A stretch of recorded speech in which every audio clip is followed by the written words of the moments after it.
Hello students, welcome back to our YouTube channel. তো আজকে আমরা ক্লাস 6-এর যে মাপযোগ বা পরিমাপ অধ্যায়টা আমরা পড়ছিলাম। তো আজকে পড়ব আন্তর্জাতিক প্রমাণ মিটার থেকে, অর্থাৎ কোনো এককের প্রমাণ হিসেবে যেটা ধরা হয় সেটা। তো প্রথম আজকের কোশ্চেন হচ্ছে যে প্রথমত আমাদের কি করা হয়, যে কোনো জিনিস পরিমাপ করতে গেলে আমরা কি করি, যে সেই রাশির একটা নির্দিষ্ট পরিমাণকে আমরা একটা নির্দিষ্ট পরিমাণ সেটাকে আমরা প্রমাণ হিসেবে ধরে নিই। সাপোজ যদি মনে করা হয় যে চারটে বস্তু দিয়ে আমরা 1 কেজি পেলাম, ঠিক আছে। চারটে বস্তুর আমরা ধরে নিলাম ওজন হচ্ছে 1 কেজি। তাহলে যদি আমরা 5 কেজি করি তাহলে কি এরকম আরো চারটে 5 বার করে নিতে হবে, তাহলে 5 বার নিলে 5 কেজি হয়ে যাবে, ঠিক আছে। এরকম যদি আমরা 5 বার নিই চারটে চারটে করে তাহলে সেটা 5 কেজি ধরা হবে। মানে এইরকম একটা নির্দিষ্ট নিজের সুবিধার জন্য, যে মাপতে সুবিধা হয়, যাতে পরিমাপ করার সুবিধার জন্য কি করি, আমরা একটা নির্দিষ্ট পরিমাণকে প্রমাণ হিসেবে ধরে নিই। তো আজকের যে প্রথম কোশ্চেন হচ্ছে যে আন্তর্জাতিক প্রমাণ মিটার কাকে ধরা হয়।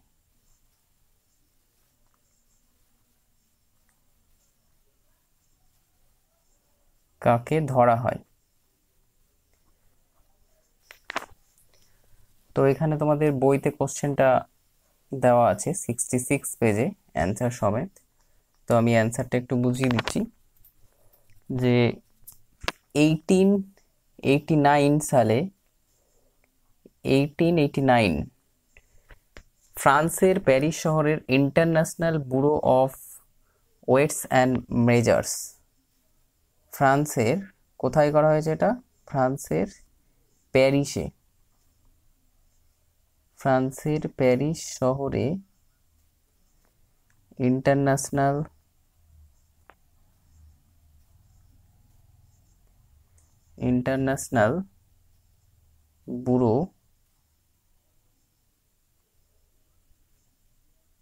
অফ ওয়েটস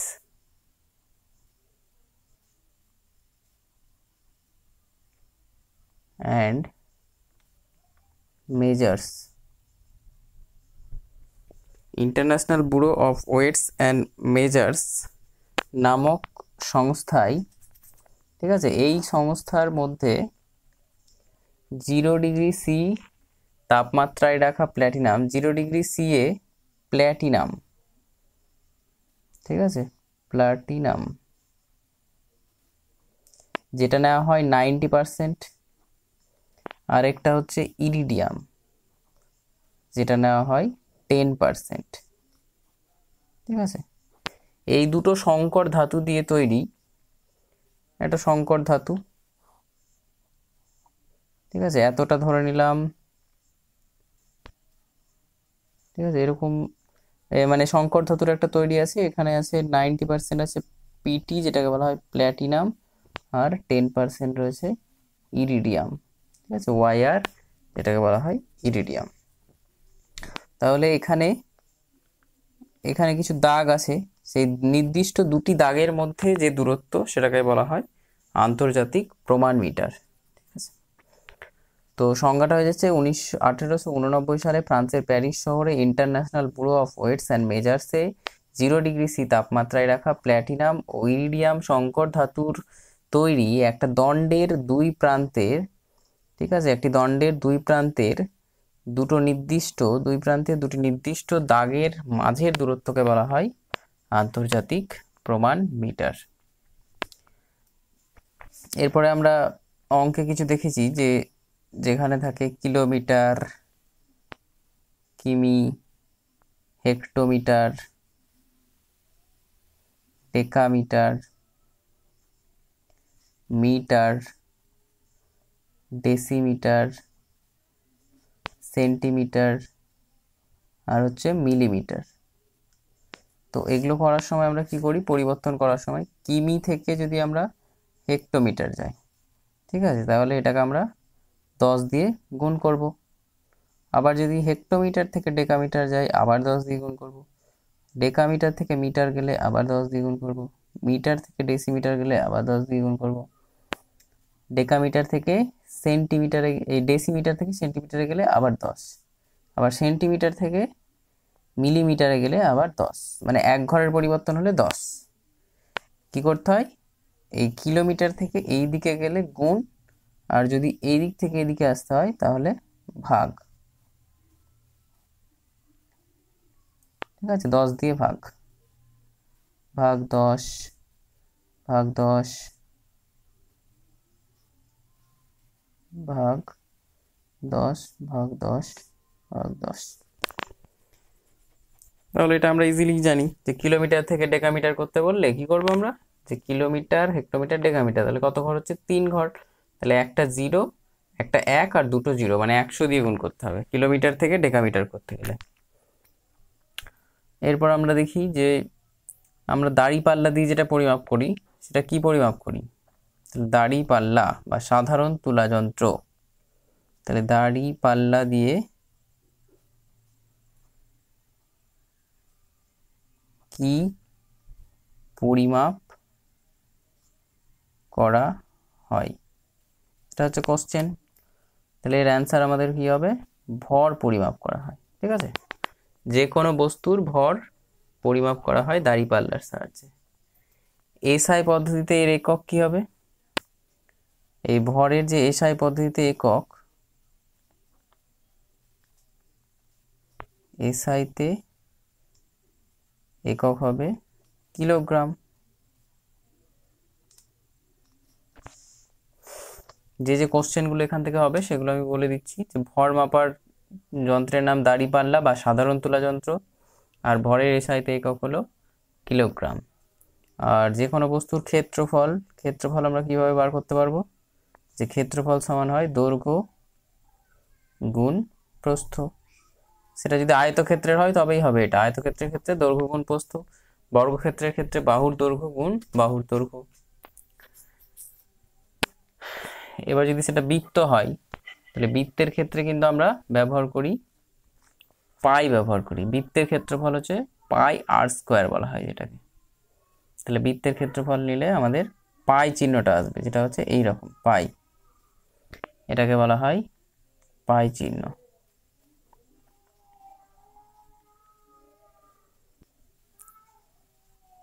বৃত্তের ক্ষেত্রফল যদি আমরা বের করি, এটার সূত্র হচ্ছে পাই আর স্কোয়ার, আরটাকে বলা হয় ব্যাসার্ধ।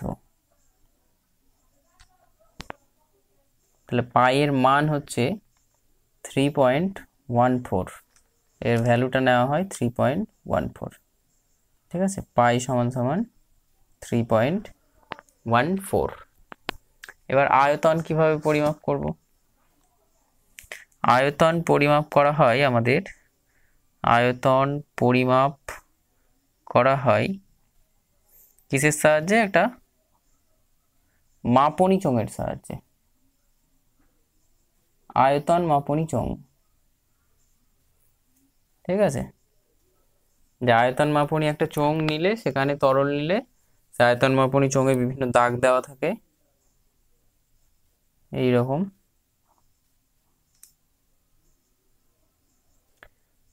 এখান থেকে 0 থাকে, 1 থেকে এখানে 1, এখানে এখানে 10, এখানে 20, এইভাবে দাগ থাকে।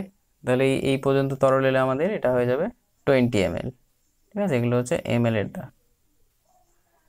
তাহলে মাপনী চোঙের সাহায্যে আমরা আয়তন পরিমাপ করব। তাহলে আয়তনটা আগে কি দেখে নিই, যে কোনো বস্তু যতটা স্থান দখল করে থাকে, কোনো বস্তু যতটা স্থান দখল করে সেটাই তার আয়তন।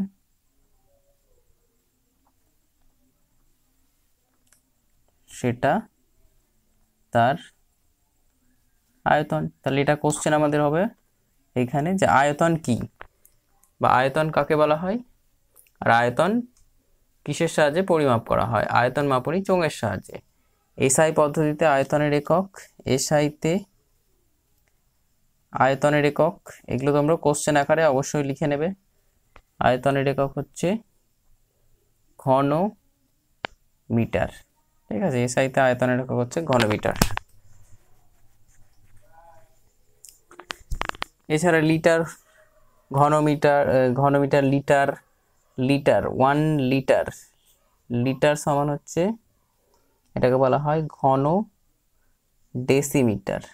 ঠিক আছে, 1 লিটার সমান 1 ঘন ডেসিমিটার। তাহলে 1 ঘন ডেসিমিটার সমান কত ঘনমিটার? তাহলে 1 ঘনমিটার সমান আমরা কি পাবো?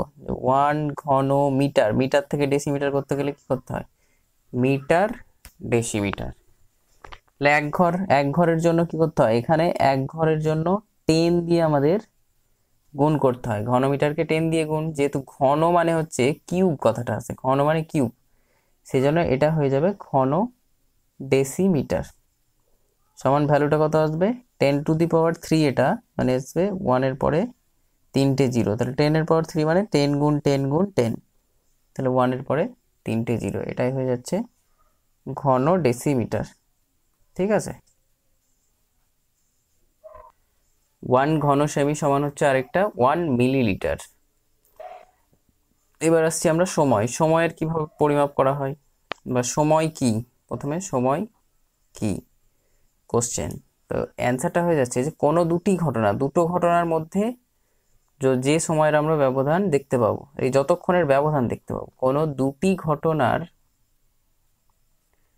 মধ্যে যতক্ষণের ব্যবধান। ঠিক আছে, কোনো দুটি ঘটনা ঘটছে, প্রথম একটা ঘটনা দেখলাম, তারপরের একটা ঘটনা দেখলাম, তার দুটোর মধ্যে যতক্ষণের ব্যবধান সেটাই হচ্ছে সময়, তাই হলো সময়। নেক্সট আমাদের এখানে যে কোশ্চেনটা করতে হবে সেটা হচ্ছে সৌরদিন কাকে বলে? সৌরদিন কাকে বলে? তো আমি এটা একবার মুখে বলে দিচ্ছি, তোমরা নিজেদের পরিবেশ বই থেকে লিখে নেবে।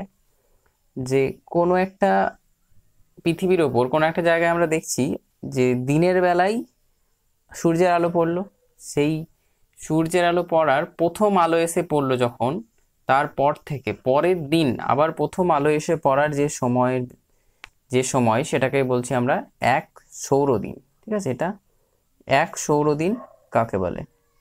নেক্সট কোশ্চেন যেটা আমাদের এখানে পড়তে হবে সেটা হচ্ছে গড় সৌরদিন কাকে বলে? নেক্সট কোশ্চেন, গড় সৌরদিন কাকে বলে?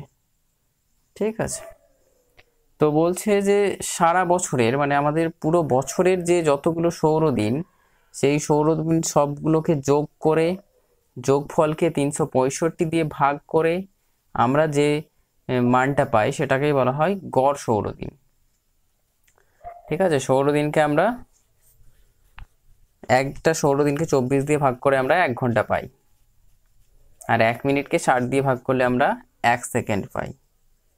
ঠিক আছে, সারা বছরের সৌরদিন, সারা বছরের সৌরদিন তাকে যদি আমরা 365 দিয়ে ভাগ করি তাহলেই আমরা পাবো গড় সৌরদিন। এটা ক্যালকুলেশনের জন্য বললাম, তোমরা বই থেকে কাকে বলে এটা লিখে নেবে। ঠিক আছে, গড় সৌরদিন। এবারে এই গড় সৌরদিনকে যদি আমরা 24 দিয়ে ভাগ করি, ঠিক আছে, এই গড় সৌরদিনকে আবার 24 দিয়ে ভাগ করলে কি পাবো আমরা?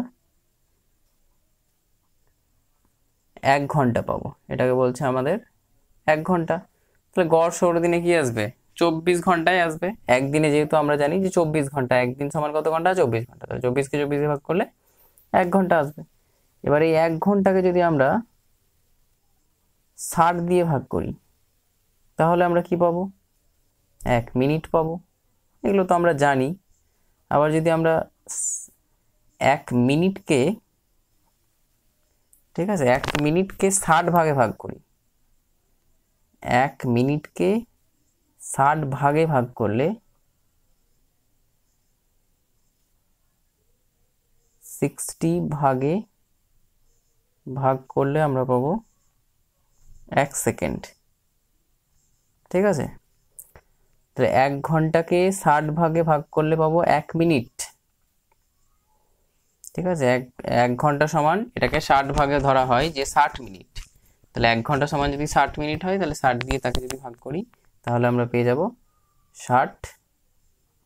ঠিক আছে, 60 মিনিটকে যদি আমরা 60 দিয়ে ভাগ করি তাহলে 1 মিনিট পাবো।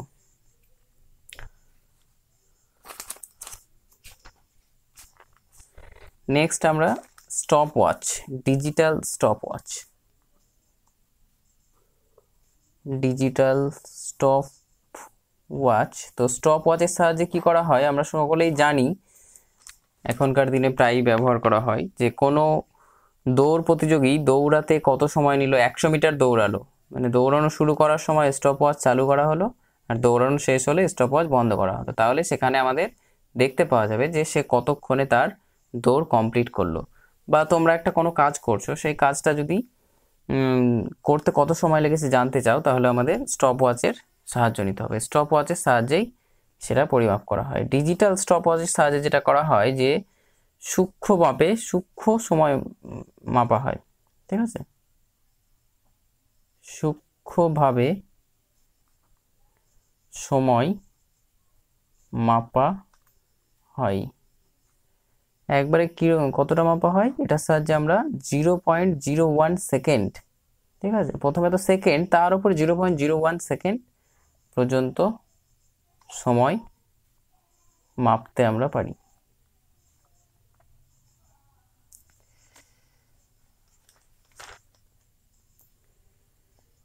তো আজকে আমরা সময় মাপার যে যন্ত্র সেটা কি সেটা আমরা পড়লাম, যে ঘড়ি সময় মাপার যন্ত্র হচ্ছে, সময় মাপার যন্ত্র ঘড়ি।